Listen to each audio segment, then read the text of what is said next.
Olá a todos! Sou Juliana Tardelli, mestranda em Reabilitação Oral, orientada pela professora doutora Andréia Reis.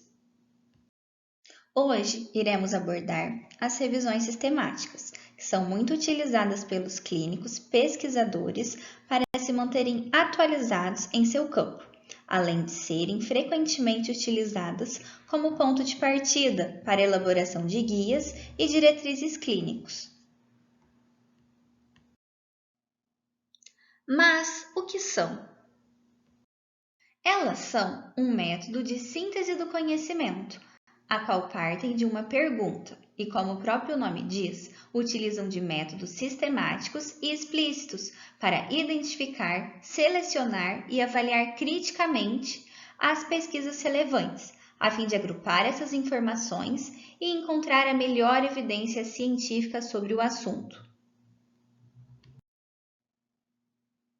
No entanto, ela não é o único método de síntese do conhecimento, existindo também entre eles a revisão narrativa.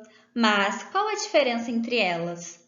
Enquanto a revisão sistemática parte de uma pergunta focada e objetiva, a revisão narrativa não a reporta. Além de a revisão sistemática geralmente utilizar 5 bases de dados com uma busca abrangente para saber o que o mundo todo fala sobre o assunto, enquanto a narrativa não.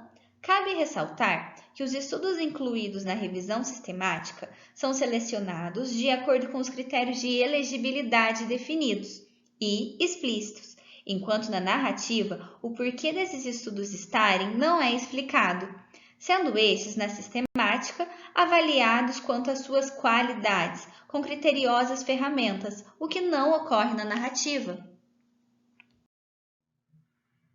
Mas, por que realizá-las? Quais suas vantagens? Ela é um método que deveria ser utilizado antes de escrever um projeto de pesquisa, pois ela amplia o conhecimento do pesquisador, além de apontar os erros cometidos nos estudos anteriores, para evitarmos. E mostra também os gaps existentes na literatura, demonstrando assim onde deveremos abordar nossa pesquisa para inovar os conhecimentos existentes até então. Cabe ressaltar que ela evita a duplicação de esforços. Assim, se uma pergunta é respondida por ela, evita que pesquisadores realizem estudos primários. Mas, como realizar uma revisão sistemática?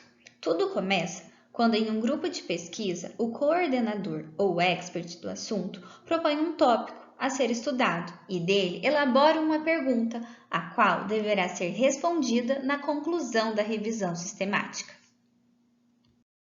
Para a elaboração dessa pergunta de pesquisa, há uma estratégia didática, que é o uso de acrônimos. Assim, se o estudo for de intervenção, usamos PICOS, se de observação, PECOS, e se de diagnóstico, PIRD. Assim, as palavras presentes na pergunta de pesquisa deverão contemplar as letras do acrônimo. Cabe ressaltar que ela deverá ser coerente, ética e inovadora. Ou seja, não podem existir outras revisões sistemáticas com a mesma pergunta. Por isso, antes de realizar, devemos olhar nas bases de dados se já há uma revisão sistemática com a mesma pergunta.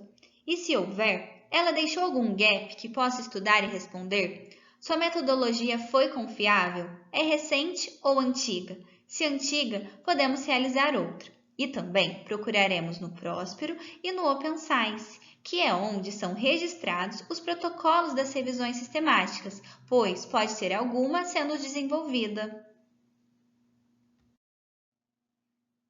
Após a verificação que não há nenhuma revisão sistemática sobre o que queremos estudar, elaboraremos a estratégia de busca, contemplando a pergunta de pesquisa, com o uso de operadores booleanos, devendo ser sensível, ou seja, conseguir o máximo de informação, mas ao mesmo tempo não pode ser muito genérica. E reprodutível, preciso mostrar quais usei e como cheguei aos meus resultados, onde, através dela, veremos se é hora de realizar essa revisão sistemática, pois, se for um assunto novo e houver poucos estudos, é hora de realizarmos estudos primários e não uma revisão sistemática, pois uma revisão sistemática quer saber o que o mundo todo diz para nos trazer a melhor evidência científica sobre determinado assunto.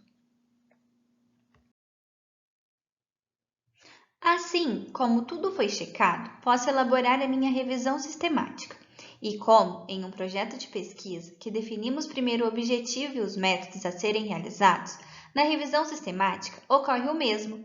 Deste modo, de acordo com as orientações do Prisma, a elaboraremos, através de um protocolo de pesquisa, que nada mais é que o planejamento de tudo que irei realizar com a minha equipe. Como elaborar? Existe o artigo de Moer et al. Nas referências, que explica como deve ser o protocolo de uma revisão sistemática. Feito o protocolo, esse será registrado no Próspero, no caso de estudos em vivo, em pessoas e animais. E se seu estudo for in vitro, poderá registrar no Open Science Framework, que ele aceita todos os tipos de estudo. Como foi falado, no protocolo de pesquisa estarão todas as informações necessárias da minha revisão sistemática, desde sua equipe de pesquisa, título, bases de dados utilizadas, critérios de inclusão e exclusão, ferramentas possíveis para analisar o risco de viés, dentre outras informações. Assim, como está tudo definido, iremos executar nossa revisão. Primeiro, realizaremos a busca estratégica em cada base de dados, de acordo com sua interface. E salvaremos os resultados em pastas para cada base no nosso gerenciador de referências de preferência. No caso, eu uso Mendeley, mas você pode usar EndNote se preferir. Em sequência, filtraremos se há artigos duplicados.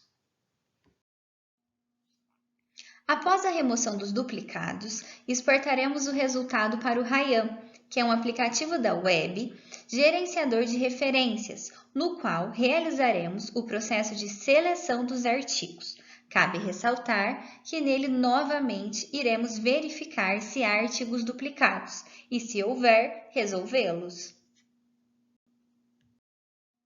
Após isso, de modo cegado, os dois revisores irão selecionar os artigos de acordo com seu título e resumo, analisando se atendem aos critérios da revisão. Se houver dúvidas, há uma reunião de consenso, na qual serão resolvidas, e se permanecer, o terceiro revisor atuará como um juiz decidindo.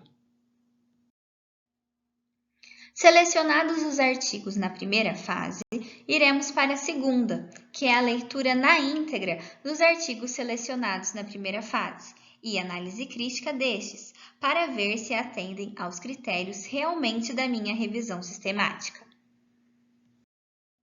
Após a análise crítica e definição dos artigos que serão incluídos na revisão sistemática, iremos tabular os dados, extraindo o máximo de informações necessárias, que irão nos ajudar na redação da revisão. Os artigos incluídos deverão ser avaliados quanto ao risco de viés, com ferramentas específicas para cada tipo de estudo. No caso de estudos in vitro, devemos adaptar as ferramentas já existentes, pois ainda não há uma específica para eles.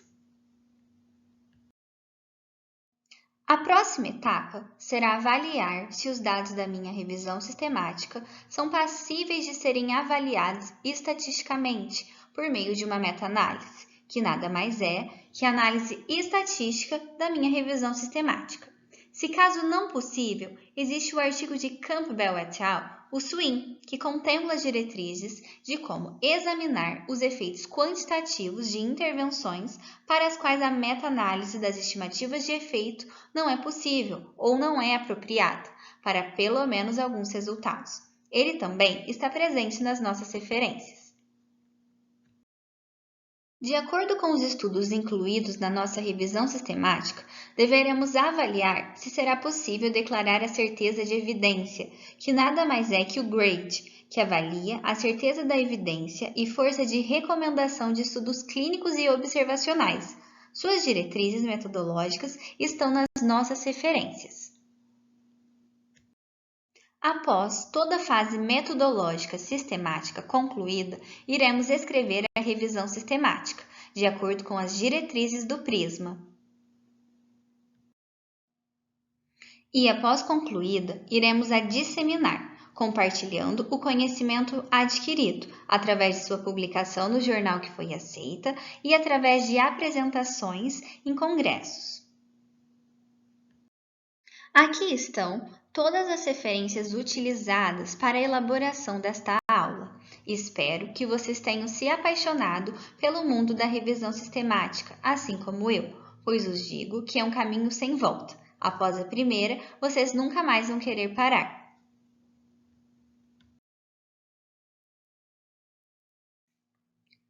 Agradeço a atenção de todos e até a próxima. Boa sorte na revisão sistemática de vocês!